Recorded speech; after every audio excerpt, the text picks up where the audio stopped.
Back in the 90s, I moved from San Francisco to Taos, New Mexico, where I lived for several years.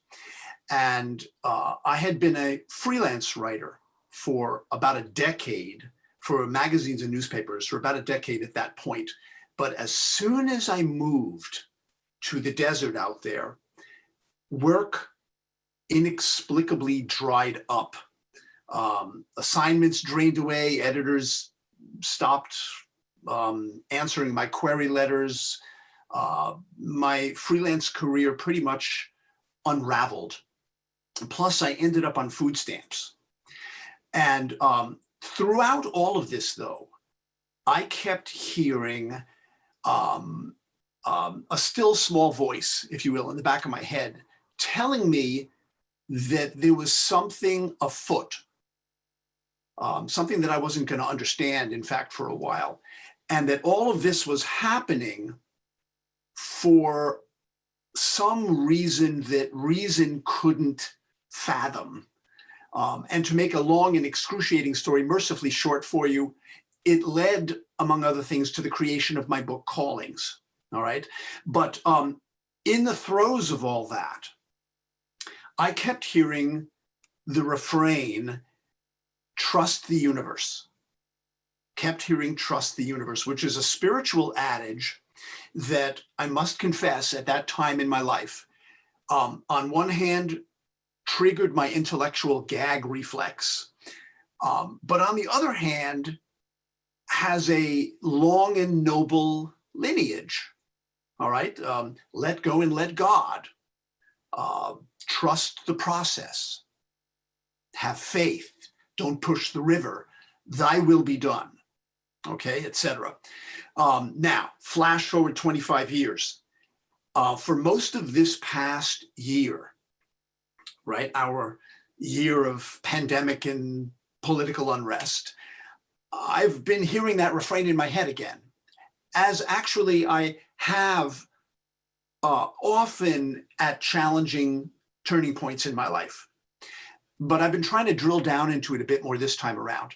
And so I've been wondering, what exactly does that mean to trust the universe? What does this mean? All right, what aspects of the universe am I actually trusting when I say I trust it? And of course, is this a skill? And is it something I can build? Okay, so some examples of this. When you say that you trust the universe, are you saying that you trust its benevolence?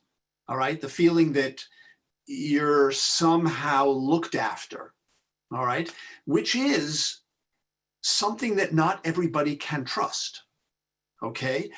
You know, this notion of the universe having your back, I think is much easier to get behind when luck has favored you with, say, a loving family or good education, good health, or a favorable race or sexual orientation, okay? It's much harder to get behind when your ration of luck has included being born, say, into poverty, or a war zone, or a violent family, or you're like a paycheck away from homelessness, or you're homeless, okay? So one of these is likely to fill you with the feeling of paranoia, which is the belief that the universe is conspiring against you. And the other is likely to fill you with the feeling of pronoia, which is a word that means the belief that the universe is conspiring in your favor, all right? Now, an interviewer once reportedly asked Albert Einstein, of all the questions you've posed into the mysteries of the universe, Mr. Einstein, what do you think is the most important question to ask? And Albert Einstein reportedly said, is the universe a friendly place or not? Now, how you respond to that question, how you answer that question, is I think, going to impact, if not determine, how your life is going to unfold. How, for instance, you're going to interpret and respond to the things that happen to you, including events like a pandemic or political upheaval. All right.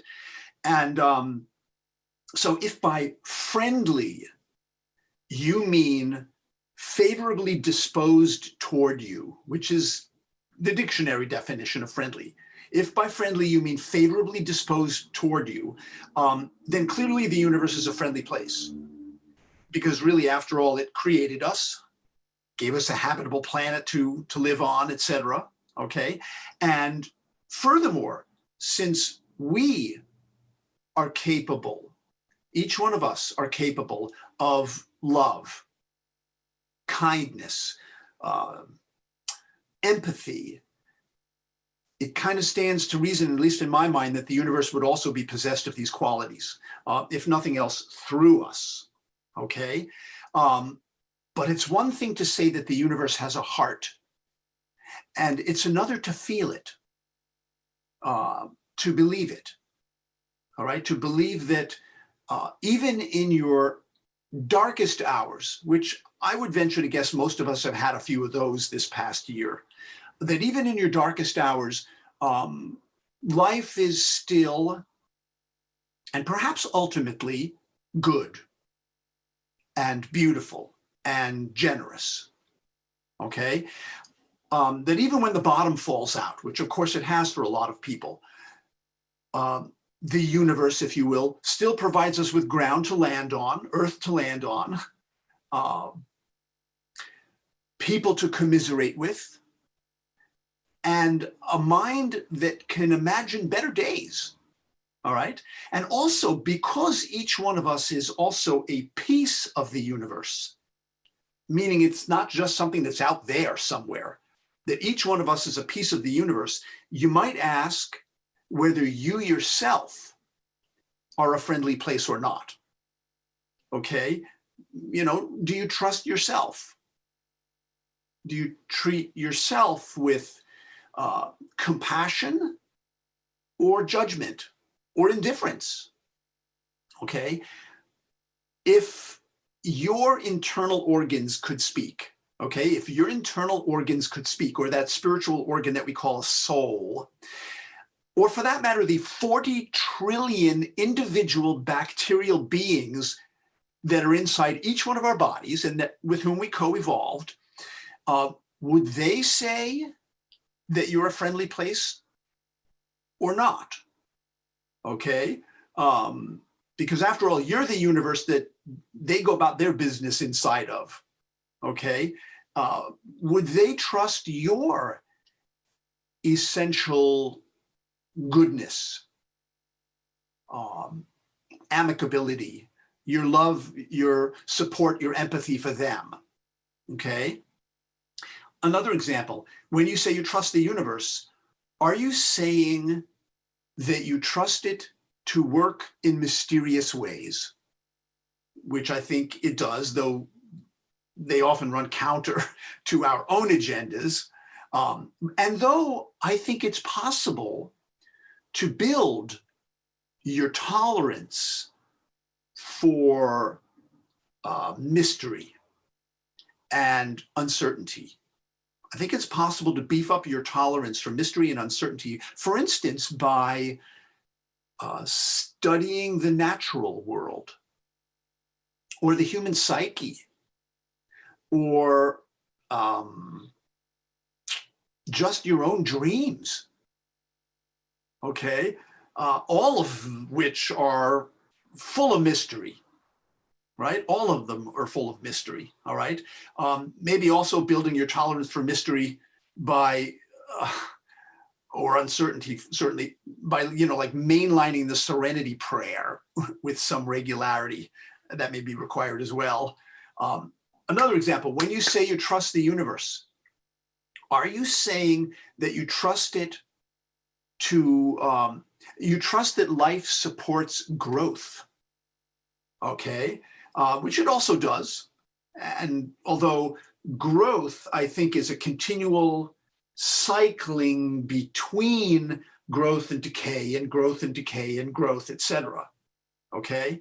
But what that means to me is that if you were to ride out any given crisis or challenge long enough, that is, if you were to ride it out in full consciousness and with all instruments turned to the on position, it would eventually lead you back or forward to growth.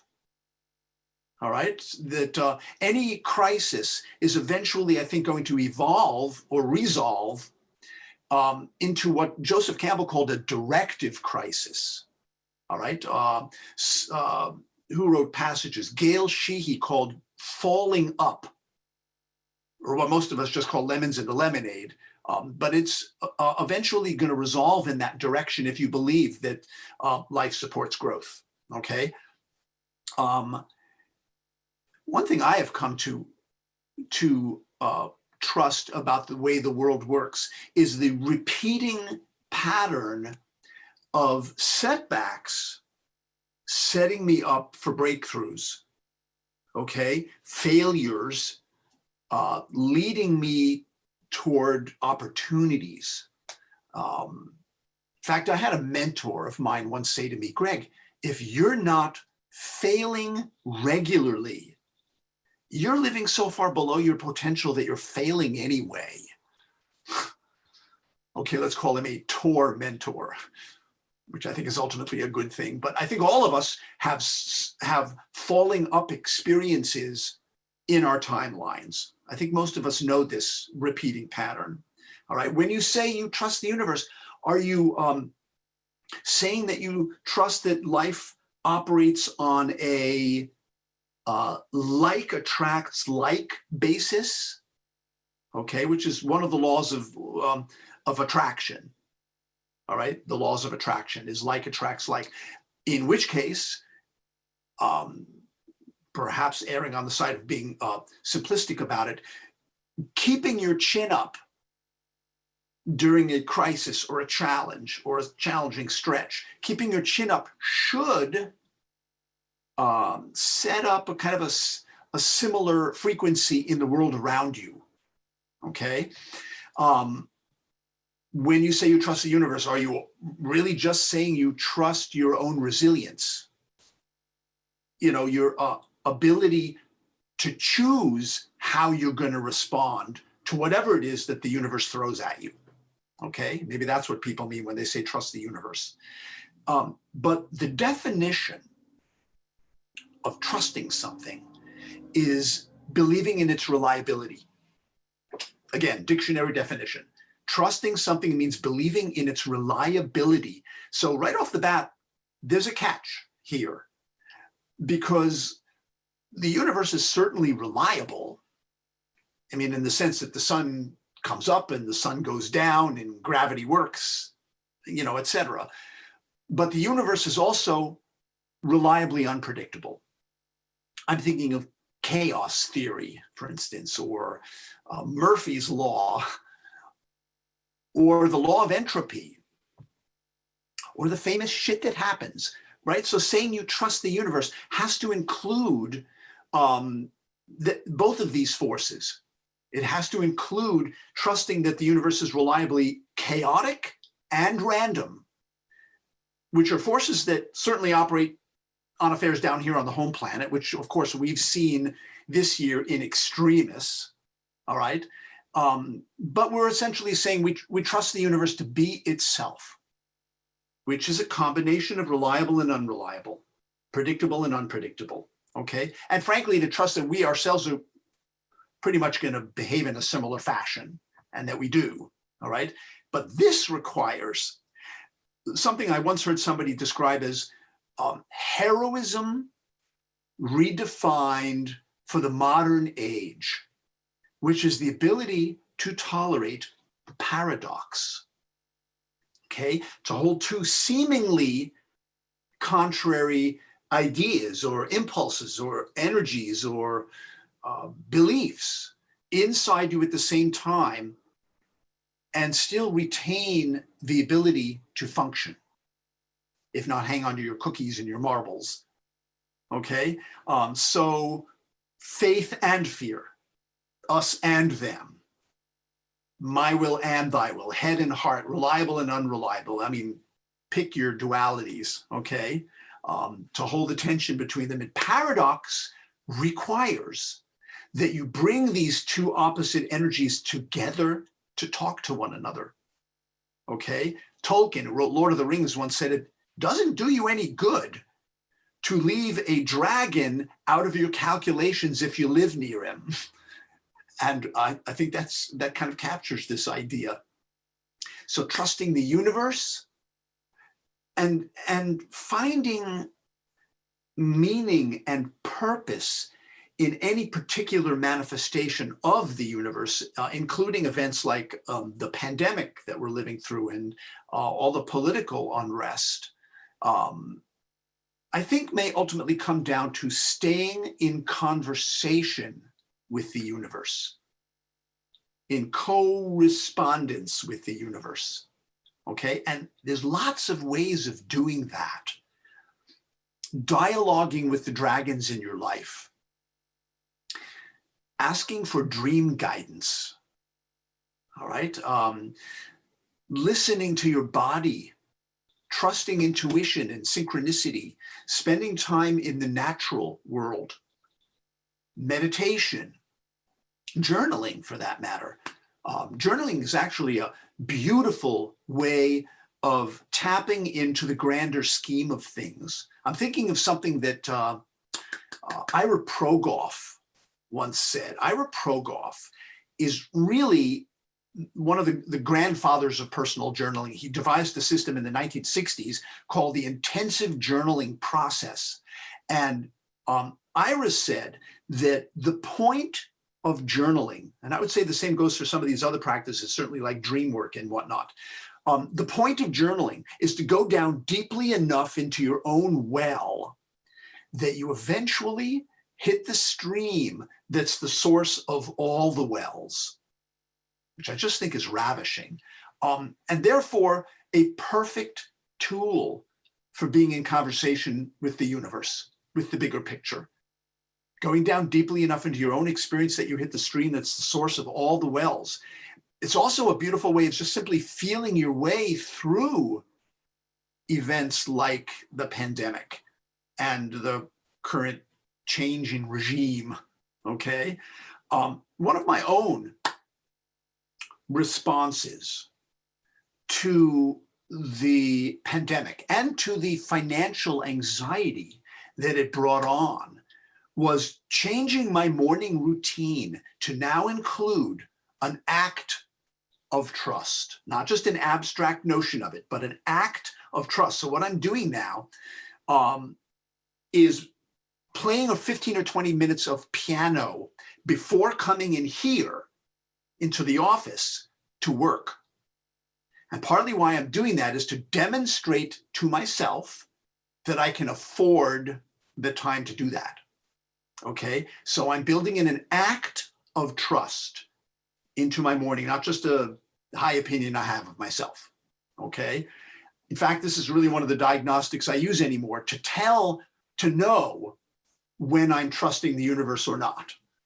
Okay, which is when I make counterintuitive decisions like that. When I respond to fear, for instance, with say, surrender instead of striving, all right? Or I choose passion over security sometimes when I'm at that kind of a crossroads, or I make the growth choice over the fear choice, right? Or just simply try to allow things to happen rather than always trying to make them happen. You know, make money, make a living, make ends meet, make headway, make a difference, make sense, make love, you know, trying to allow things to happen more. I'm finding often a high art. But the fact is, I think the universe, it's easier to trust it when we're doing our part with, say, things like acts of trust, building those in. It's easier to trust the universe when we're doing our part. So not just being patient or having faith or waiting for the universe to deliver, but being actively patient, as in God helps those who help themselves, like that. Or trust Allah, but tie your camel to a post, okay? Or luck favors the prepared mind, something Louis Pasteur told us. Luck favors the prepared mind, all right? And besides, the word wait originally meant to watch. That's the etymology of the word wait, is to watch. So waiting doesn't just mean sitting around twiddling my thumbs. It means being attentive. And that is one of the critical conversational skills, is being attentive. All right. So in a sense, you could say the universe needs to trust us as much as we want to trust it. Okay. And maybe ultimately, trusting the universe is less a practical issue, or even a psychological issue, as much as it is a spiritual one. All right. So it's not necessarily about strategizing or creating new affirmations or behavior mod, all of which are great ideas, great practices, as much as I think it is often sitting respectfully with things as they are. Again, a high art, sitting respectfully with things as they are. Feeling what you feel without even needing to understand it. No, let's do something about it. Sitting and feeling what you feel in any given moment. And certainly having a certain forbearance, which it turns out I've learned that you can build, having a certain forbearance for mystery and uncertainty and the ability to hang out in the dangle without, what do they call it, an irritable reaching after solutions. Okay. And I think, since spiritual practice is ultimately about, this is my belief, creating a connection with whatever is greater than yourself. Call it God, call it community, the natural world, just your own potential. I think these kinds of practices can help your connection and conversation with the universe. All right.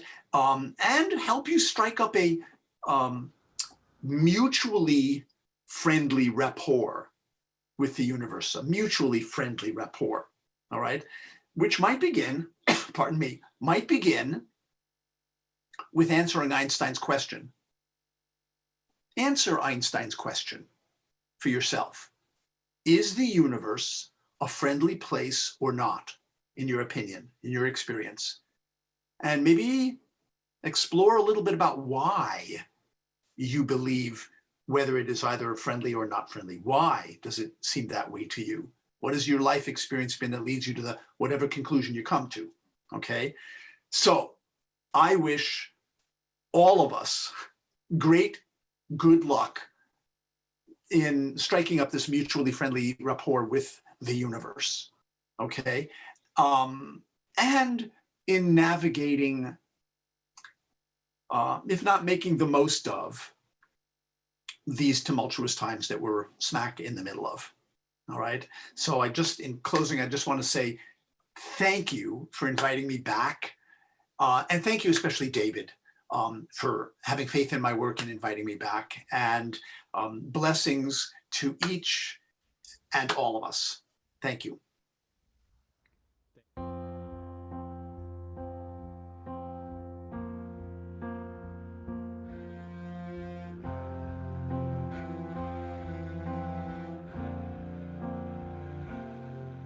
You can spend your whole life building something from nothing.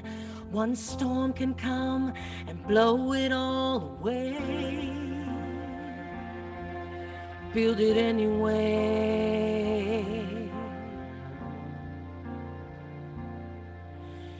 You can chase a dream that seems so out of reach, and you know it might not ever come your way.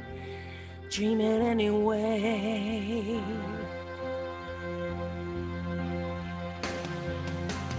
God is great, and sometimes life ain't good, and when I pray, doesn't always turn out like I think it should, but I do it anyway.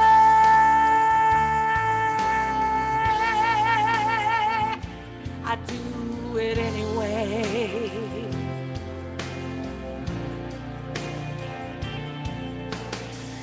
This world's gone crazy, and it's hard to believe that tomorrow will be better than today. Believe it anyway. You can love someone with all your heart for all the right reasons, and in a moment they can choose to walk away. Love them anyway.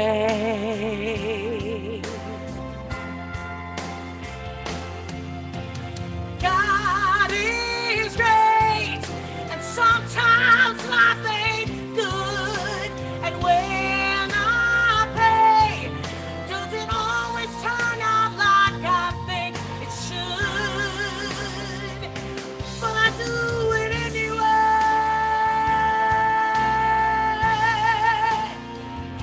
I do it anyway.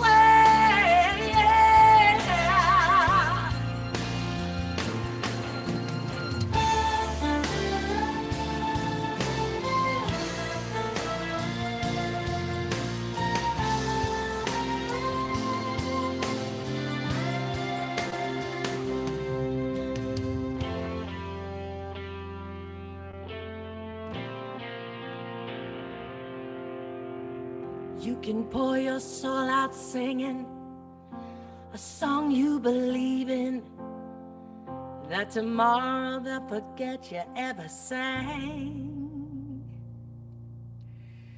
Sing it anyway. Sing it anyway.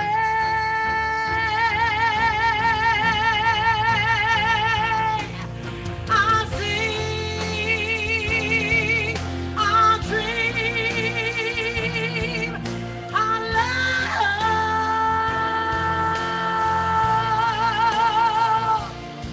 I'll love anyway.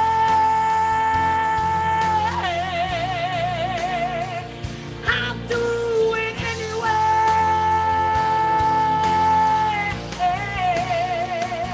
I'll do it anyway.